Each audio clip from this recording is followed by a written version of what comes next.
Hello friends, ഇന്ന് നമ്മൾ നോക്കുന്ന വീഡിയോ നമ്മുടെ എല്ലാവരുടെയും ഒരു സംശയമായിരിക്കും. നമ്മൾ പുതിയ വീട് വയ്ക്കുകയാണെങ്കിലും പഴയ വീട് വയ്ക്കുകയാണെങ്കിലും നമ്മൾ സിങ്കിന് വേണ്ടിയിട്ട് സെപ്പറേറ്റ് വേസ്റ്റ് കുഴിയും അതുപോലെ തന്നെ കുളിക്കുന്ന വെള്ളത്തിന് വേണ്ടിയിട്ട് സെപ്പറേറ്റ് വേസ്റ്റ് കുഴിയും അത് ഓവർഫ്ലോയ്ക്ക് വേണ്ടി സെപ്പറേറ്റ് വേസ്റ്റ് കുഴിയും ഇങ്ങനെ സെപ്പറേറ്റ് കുഴികൾ ചെയ്യേണ്ട കാര്യമുണ്ടോ? എല്ലാം നമുക്ക് ഒന്നിച്ചിട്ടാൽ പോലെ സിങ്ക് ആണെങ്കിലും സിങ്കിൽ നിന്ന് കിച്ചണിൻ്റെ സിങ്കിൽ നിന്ന് വരുന്നതും നമ്മൾ കുളിക്കുന്ന ഏരിയയിൽ നിന്ന് വരുന്നതും എല്ലാം ഒന്നിച്ചിട്ടാൽ പോലെ എന്നൊരു ചോദ്യം ഉണ്ടാവും. അതിനുള്ള ഉത്തരവായിട്ടാണ് നമ്മൾ ഇന്നത്തെ വീഡിയോയിൽ നമ്മൾ നോക്കുന്നത്.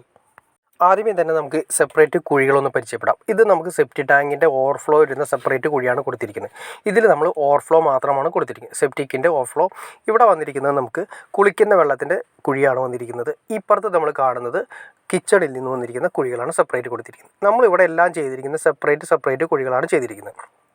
ഓരോ ബാത്റൂമിൽ നിന്നും വരുന്ന കുഴികൾ സെപ്പറേറ്റ് അതായത് ഓരോ ബാത്റൂമിൽ നിന്ന് വരുന്ന കുളിക്കുന്ന വെള്ളം, നമ്മൾ ബാത്റൂമുകളിൽ യൂസ് ചെയ്യുന്ന കുളിക്കുന്ന വെള്ളം, ആ കുളിക്കുന്ന വെള്ളം വരുന്നത് നേരെ ട്രാപ്പിൽ നിന്ന് വരുന്നത് നേരെ ഒന്നിച്ച് പിടിച്ചതിന് ശേഷം പല സ്ഥലങ്ങളിൽ നിന്നായിരിക്കും വരുന്നത്. ഓരോ ബാത്റൂമുകളിൽ നിന്ന് വരുന്നത് സെപ്പറേറ്റ് വരുന്നത് നമ്മളെല്ലാം കൂടി ഒന്നിച്ച് പിടിച്ചതിന് ശേഷം ഒരു 2 ഇഞ്ച് പൈപ്പായിട്ട് നമ്മൾ ഇതിൻ്റെ അകത്തേക്ക് ഒറ്റ കുഴിയിലേക്കാണ് കൊടുത്തിരിക്കുന്നത്. ഇവിടെ നമുക്ക് 2 ബാത്റൂം വരുന്നുണ്ട്. ആ 2 ബാത്റൂമിൻ്റെ കണ്ടാൽ നിങ്ങൾ കാണാൻ സാധിക്കും. അവിടെ ഒരു എയർ കൗൾ കൊടുത്തിരിക്കുന്നത്, അതൊരു ബാത്റൂമാണ്. ഇവിടെ ഒരു എയർ കൗൾ കൊടുത്തിരിക്കുന്നത്. ഇത് 2 ട്രാപ്പിൽ നിന്ന് വരുന്നതാണ്. നമ്മൾ കുളിക്കുന്ന വെള്ളം മൾട്ടി ട്രാപ്പ് വഴി കുളിക്കുന്ന വെള്ളം ഒന്നിച്ച് കണക്ട് ചെയ്ത് 2 ബാത്റൂമിൽ നിന്ന് ഒന്നിച്ച് കണക്ട് ചെയ്ത് ഈ മണ്ണിൻ്റെ അടിയിലൂടെ നമ്മൾ കൊണ്ടുവന്ന് 2 ഇഞ്ച് പൈപ്പ് കൊണ്ടുവന്ന് നമുക്ക് ഇതിവിടെ കുഴിയിലേക്ക് കൊടുത്തിരിക്കുന്നു. അതുപോലെ തന്നെ അപ്പുറത്തെ സൈഡ് ഇതുപോലെ തന്നെ ഒരു ബാത്റൂമുണ്ട്. ആ ബാത്റൂമിൽ നിന്ന് നമുക്ക് ഇതുപോലെ തന്നെ ഒരു സെപ്പറേറ്റ് പൈപ്പ് കൊണ്ടുവന്ന് നമ്മൾ സെപ്പറേറ്റ് ഈ കുഴിയിലേക്കാണ് കൊടുത്തിരിക്കുന്നത്. അത് കുളിക്കുന്ന വെള്ളം കംപ്ലീറ്റ് നമ്മൾ ഇവിടെയാണ് കൊടുത്തിരിക്കുന്നത്. പിന്നെ അടുത്ത സെക്ഷൻ വരുന്നതെന്ന് വെച്ചിട്ടുണ്ടെങ്കിൽ കണ്ട നമ്മൾ ആദ്യം പറഞ്ഞ ആ ബാത്റൂമിൽ നിന്ന് വരുന്ന അവിടെ എയർ കർവ് കാണാൻ സാധിക്കും. അത് ഇതുപോലെ തന്നെ നമ്മൾ നേരത്തെ പറഞ്ഞ പോലെ തന്നെ കൊണ്ടുവന്ന് നമ്മൾ ഈ കുഴിയിലേക്ക് കണക്ട് ചെയ്തു. അപ്പോൾ ബാത്റൂമുകളെല്ലാം തന്നെ കുളിക്കുന്ന വെള്ളം ബാത്റൂമുകളിൽ നിന്ന് യൂസ് ചെയ്യുന്ന എല്ലാ വെള്ളം ഒന്നിച്ച് കണക്ട് ചെയ്ത് ആ കുഴിയിലേക്ക് കണക്ട് ചെയ്തു. ഇത് നമ്മൾ സിങ്കിന് വേണ്ടിയിട്ട് കൊടുത്തിരിക്കുന്ന സെപ്പറേറ്റ് കുഴിയാണ് വന്നിരിക്കുന്നത്. സിങ്കിന് വേണ്ടിയിട്ട് അവിടെ കുളിക്കുന്ന വെള്ളത്തിൻ്റെ കുഴി, ഇവിടെ നമുക്ക് സെപ്പറേറ്റ് നമ്മുടെ സിങ്കിന് വരുന്ന ഏരിയയിൽ വരുന്ന കുഴി വരുന്നത്.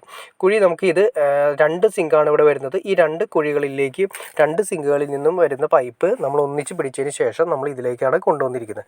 അത് ഞാൻ ജസ്റ്റ് നിങ്ങളെ ഒന്ന് കാണിച്ചു തരാം. അതായത് 2 സിങ്കുകളിൽ നിന്ന് കണക്ട് ചെയ്ത് നേരെ ഇതിൻ്റെ അകത്തേക്ക് കൊണ്ടുവന്നു. ഇത് എന്തിനിങ്ങനെ ചെയ്യണമെന്നുള്ള ചോദ്യമായിരിക്കും നമുക്ക് വരുന്നത്.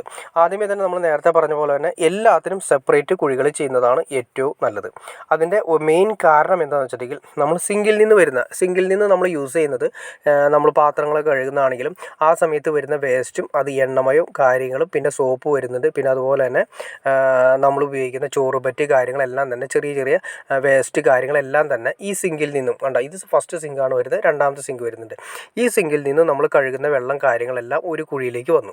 അപ്പോൾ നമ്മൾ ഉപയോഗിക്കുന്ന ഡിറ്റർജൻറ്റ്, അതായത് സോപ്പ് പതയും കാര്യങ്ങളൊക്കെ ഉപയോഗിക്കുന്ന സമയത്ത് ഈ പറയുന്ന നമ്മൾ ഉപയോഗിക്കുന്ന ചോറിൻ്റെ അംശമോ കാര്യങ്ങളോ ഒന്നും തന്നെ ശരിക്കും അത് ജീർണിക്കാതെ അതിൻ്റെ ഫംഗ്ഷൻ നടക്കില്ല. കാരണം ഫംഗ്ഷൻ നടക്കുന്ന അതിൻ്റെ അണുക്കളെല്ലാം തന്നെ നമ്മൾ ഉപയോഗിക്കുന്ന സോപ്പുകളിലും ലായനി അതുപോലെ തന്നെ ഏതാണ് ഉപയോഗിക്കുന്നത് അത് മൂലം അത് ചത്തുപോകുന്നതായിട്ടും അതുപോലെ തന്നെ ഒന്നും അതിൻ്റെ ഫങ്ഷൻസ് കറക്റ്റ് ആയിരിക്കില്ല. ഫങ്ഷൻസ് ഉദ്ദേശിച്ച് ഈ ജീർണിക്കുന്ന ഒരു അവസ്ഥയുണ്ട്, അത് കറക്റ്റ് ആവാതെ വരും.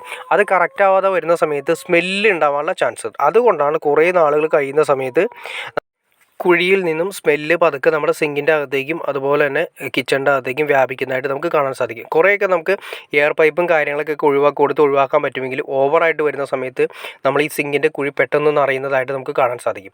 അപ്പോൾ നമ്മൾ തുറന്ന് നോക്കി നമുക്ക് മനസ്സിലാക്കാൻ സാധിക്കും അതിൻ്റെ അകത്ത് വേസ്റ്റ് കാര്യങ്ങളൊന്നും തന്നെ ജീർണിച്ചിട്ടുണ്ടാവില്ല. അപ്പോൾ അതിൻ്റെ മെയിൻ കാരണം നമ്മൾ ഉപയോഗിക്കുന്ന ഡിറ്റർജൻറ്റാണ്. അപ്പോൾ ഒരു കാര്യം നിങ്ങൾക്ക് മനസ്സിലാക്കാൻ സാധിക്കും, ഈ സിങ്കിൻ്റെ വേസ്റ്റിലേക്ക് നമ്മൾ കുളിക്കുന്ന വെള്ളത്തിൻ്റെ വേസ്റ്റ് കൂടി ഇട്ടാൽ എന്താ അവസ്ഥ എന്നൊന്ന് ആലോചിച്ചാൽ മതി. ആദ്യം കുറേ നാളുകളൊന്നും പ്രശ്നം ഉണ്ടാവില്ല. കുറേ നാളുകൾ കഴിയുന്ന സമയത്ത് ഈ സിങ്കിൻ്റെ വേസ്റ്റ് കിടക്കുന്ന കുഴിയിലുള്ള സ്മെല്ല് നമ്മുടെ ബാത്റൂമുകളിലേക്ക് വരും. ആ ബാത്റൂമുകളിലേക്ക് വന്നു കഴിഞ്ഞിട്ടുണ്ടെങ്കിൽ എപ്പോഴും ആ സ്മെല്ല് എപ്പോഴും റിലീസ് ആവുന്നത് ചിലപ്പോൾ നമ്മുടെ ബാത്റൂമുകളിലായിരിക്കും.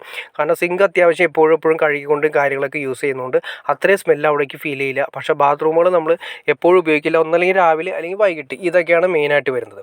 അപ്പോൾ ഓവറായിട്ട് വരുന്ന സ്മെല്ല് ഈ കുഴിയിൽ നിന്ന് നേരെ നമ്മുടെ ബാത്റൂമുകളിലേക്ക് റിലീസാവും. അപ്പോൾ അത് ഒഴിവാക്കുന്നതിന് വേണ്ടിയിട്ടും പിന്നെ അതുപോലെ തന്നെ എപ്പോഴും നമ്മുടെ ഹൈജീനിക് രീതിയിൽ നമ്മുടെ ബാത്റൂമുകൾ ഇരിക്കുന്നതിന് വേണ്ടിയിട്ടും ഈ പറഞ്ഞ രീതിയിൽ നമ്മുടെ സിങ്കിൻ്റെ വേസ്റ്റും കുളിക്കുന്ന വേസ്റ്റും ഒന്നിച്ച് ചെയ്യാതിരിക്കുക എന്നുള്ളത് നിങ്ങൾക്കിപ്പോൾ മനസ്സിലായി കാണും. അപ്പോൾ അതുകൊണ്ട് നമ്മൾ സിങ്കിൻ്റെ കുഴി സെപ്പറേറ്റ് നമ്മൾ മാറ്റി കൊടുത്തു. അതുപോലെ തന്നെ കുളിക്കുന്ന വെള്ളത്തിന് സെപ്പറേറ്റ് മാറ്റി കൊടുത്തു. പിന്നെ ഒരു കാര്യമുണ്ട്, നമ്മൾ കുളിക്കുന്ന സമയത്താണെങ്കിലും ഓവറായിട്ട് നമ്മൾ ഷാമ്പു അതുപോലെ തന്നെ എണ്ണകൾ ഉപയോഗിക്കുന്നുണ്ട്. പിന്നെ അതുപോലെ തന്നെ പല പല മെറ്റീരിയൽസ്, അതായത് ഷാമ്പു കെമിക്കൽസൊക്കെ യൂസ് ചെയ്യുന്നുണ്ട്. പിന്നെ സോപ്പ് യൂസ് ചെയ്യുന്നുണ്ട്, ഒരുപാട് കൂടുതൽ സോപ്പ് യൂസ് ചെയ്യുന്നുണ്ട്. അപ്പോൾ ഇതെല്ലാം കഴിഞ്ഞ് നമ്മൾ വരുന്നത് നേരെ നമ്മളിപ്പോൾ ഈ പറഞ്ഞ രീതിയിൽ സെപ്പറേറ്റ് കുഴിയല്ല, ഒന്നിച്ച് സിങ്കിൻ്റെ കുഴിയാണ് ഇട്ടിരിക്കുന്നതെങ്കിൽ അപ്പോൾ നിങ്ങളൊന്ന് ആലോചിച്ചാൽ മതി. സോപ്പിൻ്റെ അംശം കാര്യങ്ങളെല്ലാം തന്നെ ഈ ചോറ് കിടക്കുന്ന, അതായത് ചോറ് പറ്റിയ കാര്യങ്ങളെല്ലാം, ചോറും പറ്റും കാര്യങ്ങൾ എന്തായാലും സിങ്കിൻ്റെ അകത്തേക്ക് കുറച്ചൊക്കെ പോയിട്ടുണ്ടാവും. ഇത് അതിൻ്റെ അകത്തേക്ക് വന്നിട്ട് ഒരു ചീഞ്ഞ സ്മെല്ലായിരിക്കും റിലീസാവുന്നത്. കാരണം വെച്ചിട്ടുണ്ടെങ്കിൽ ഒരിക്കലും ദ്രവിച്ചു പോകുന്ന അവസ്ഥയായിരിക്കില്ല. ഈ സോപ്പ് പതയും കാര്യങ്ങളെല്ലാം നമ്മുടെ ഈ പറയുന്ന ഒറ്റക്കുഴിയിലേക്കാണ് നമ്മൾ കണക്ട് ചെയ്തിരിക്കുന്നതെങ്കിൽ അതിൻ്റെ ഫങ്ഷൻസ് വർക്ക് ചെയ്യില്ല. അതായത് ദ്രവിച്ചു പോകാത്തൊരവസ്ഥ വരുന്ന സമയത്ത് അത് ചീഞ്ഞ ഒരു മണമായിരിക്കും. ചീഞ്ഞ സ്മെല്ല് വന്നതിന് ശേഷം ഈ സ്മെല്ല് റിലീസാവുന്നത് ഈ പറയുന്ന എവിടെയൊക്കെ നമ്മൾ കണക്ട് ചെയ്തിട്ടുണ്ടോ അവിടേക്ക് എല്ലാം റിലീസാവുന്നു. കോമൺ വാഷ് ബേസിൻ, അതുപോലെ തന്നെ കുളിക്കുന്ന ഏരിയകളിലാണെങ്കിൽ നമ്മുടെ കുളിക്കുന്ന വാഷ് ബേസ് ബാത്റൂമുകളിലേക്ക് റിലീസാവുന്നു, സിങ്കിലേക്ക് റിലീസാവുന്നു. ഇതൊക്കെ പ്രശ്നങ്ങൾ പോലെ. അപ്പോൾ അതുകൊണ്ട് നമ്മൾ ഏറ്റവും നല്ലത് ഈ കുഴികളെല്ലാം തന്നെ സെപ്പറേറ്റ് ചെയ്യുന്നതാണ് ഏറ്റവും ഉത്തമം. സെപ്പറേറ്റ് ചെയ്താൽ നമുക്ക് പിന്നീട് ഒരു പ്രശ്നത്തിന് ഒരു വഴി ഉണ്ടാവുന്നതല്ല. മാത്രമല്ല ഈ സ്മെല്ലിൽ നിന്ന് നമുക്ക് രക്ഷപ്പെടാൻ സാധിക്കും.